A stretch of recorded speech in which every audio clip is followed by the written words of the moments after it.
এইটা দেখুন, এটা দেখুন, আর এই পয়েন্টটা দেখুন, দেখেছেন উঁচা হয়ে আছে, এই যে এই জায়গাটা উঁচা হয়ে আছে, এটা উঁচা হয়ে আছে, এবং সমস্যাটা কিন্তু ওনার এই জায়গাটাতে, বুঝতে পেরেছেন, এই জায়গাটাতে ওনার সমস্যা।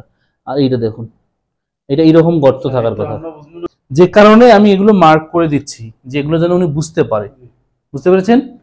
প্লিজ কাঁধ হয়ে শুবেন,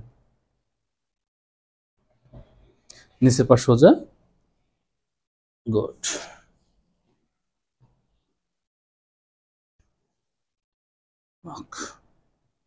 লক, আঙ্গুলের ভিতরে আঙ্গুল, গুড, মাথা সোজা,